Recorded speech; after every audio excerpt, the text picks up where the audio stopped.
तो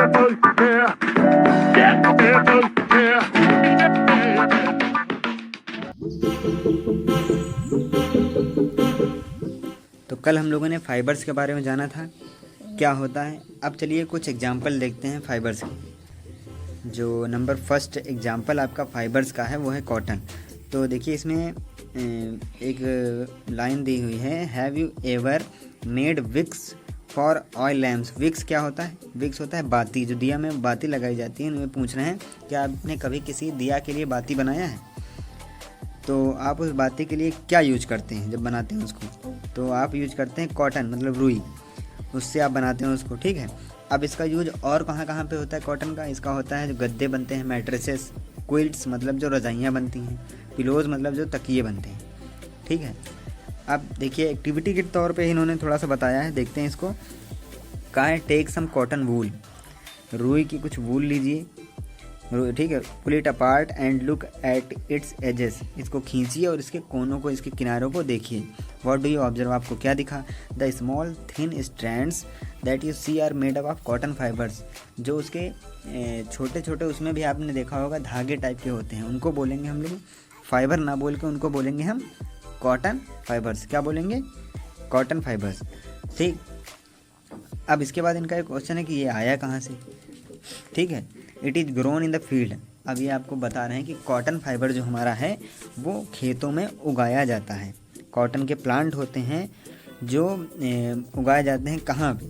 देखिए ये उगाए जाते हैं आपको जहाँ पे होगी ब्लैक सॉइल, मतलब काली मिट्टी होगी, और वार्म क्लाइमेट होगा।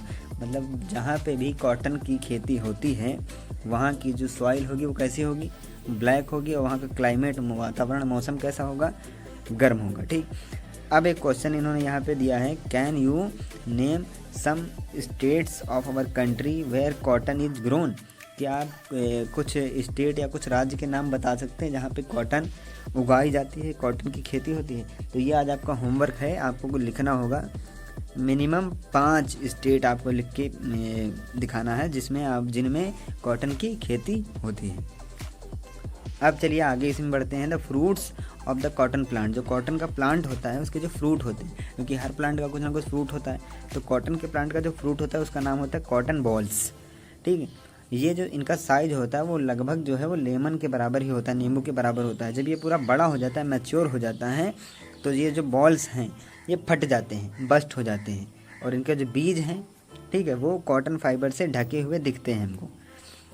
अब इसके बाद देखिए, have you ever seen a cotton field that is ready for picking. क्या आपने कभी कॉटन का फील्ड देखा है जहाँ पे रुई की खेती होती हो? शायद आपने नहीं देखा होगा। तो इमेजिन करिए बस कि एक कॉटन का फील्ड है जिसमें कॉटन का एक पेड़ लगा हुआ है, इसमें नींबू के बराबर का एक फ्रूट लगा हुआ है, वो बस्ट हुआ है, और उसके अंदर कॉटन थोड़ी सी भरी हुई है और उसके कुछ बीज हैं, ठीक। वो खेत जो आपका लगेगा जब वो बिल्कुल मतलब उसमें रुई तैयार हो जाएगी लगभग, तो वो कैसा लगेगा? क्योंकि सब पूरा वाइट वाइट दिख रहा होगा, तो वो आपको दिखेगा जैसे यहाँ पे बर्फ़ गिरी हुई है, ठीक है। इसके बाद from this cotton is usually picked by hand. पहले क्या होता था, बॉल्स बन गई, पूरा मैच्योर हो गया उसका फ्रूट, उसके अंदर कॉटन भरी हुई है और उसके बीज भरे हुए हैं, ठीक। बस्ट हुआ तो कॉटन थोड़ी सी बाहर आ गई, बीज बाहर आ गए, उसके बाद उसको हाथ से जो है उसकी कॉटन को निकाला जाता था। लेकिन अब उसके लिए मशीनें भी आ गई हैं जो जल्दी से काम कर देती हैं और आसानी से कर देती हैं, ठीक। तो fibres are then separated from the seeds by combing. जो फाइबर्स हैं वो बीज से अलग किए जाते थे, उनको कंघी करके, कंघी किया तो उसके बीज अलग हो जाते थे, कॉटन अलग हो जाता था। इस प्रोसेस को क्या बोलते थे? Ginning of cotton. कॉटन से उसके बीज को अलग करने के प्रोसेस को क्या बोलते हैं? गिनिंग, ठीक है। इसके बाद ginning was traditionally done by hand. पहले ये जो ट्रेडिशन था गिनिंग करने का वो था हाथों से करना, लेकिन आजकल इसके लिए मशीनें भी आ गई हैं। ये देखिए इसमें आपको दिखाया गया है गिनिंग ऑफ कॉटन। ये कॉटन हमारे पास बहुत सारी रखी हुई है, और ये देखिए बड़ा सा कंघा लिए हुए ये आदमी उनको, उनके बीजों को अलग कर रहा है, ठीक। तो ये आज आपका टॉपिक ख़त्म हो। इसके बाद हमारा टॉपिक होगा जूट, उसको हम लोग नेक्स्ट करेंगे।